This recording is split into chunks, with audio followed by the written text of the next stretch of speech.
we spoke about at the start of it, our stories. So how did you get into the industry or into four-wheel driving, camping? Has it been a passion of yours for a long time?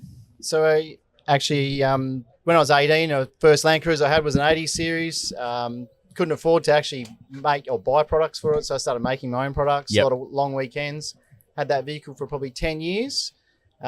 Just modifying it. Actually made my own first wheel carrier because I couldn't afford a Kmart. So I made that for that, and then awesome. Learned what broke, what worked, and went from there. Did my time, and I actually met Ronny, probably over 10 years ago. Yeah, that was an interesting meeting, the way that happened, yeah.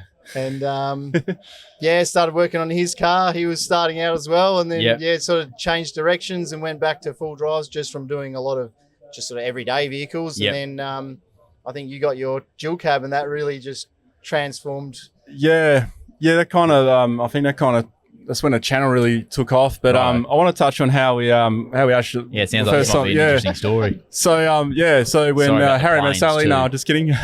So what happened was I used to have a Hilux and then 70 Hilux, and we're in the middle of a fly path. Yeah, the winds must have changed. That's only the second one that's come over just as we started.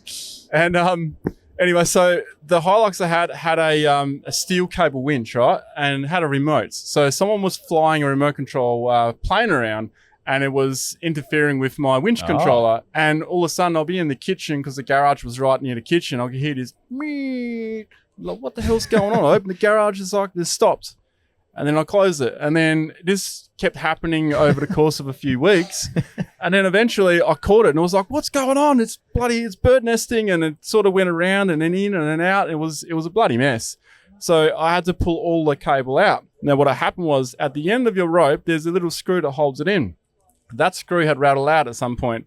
So when I got to the last few spools, it just took over. Cable has its own memory. It just went whoosh, whoosh, whoosh, and then went bang all the way up the bloody air conditioner condenser. Put holes in it, and the next day we're supposed to do a little trip, and the missus says to me, it's 38 degrees tomorrow, we're not going in your car. And I was like spewing, so we had to hop in a mate's car, and then that's when I brought the car to Trav to get the aircon regassed, but also that was the way that you guys connected the first time. The aircon, that's right.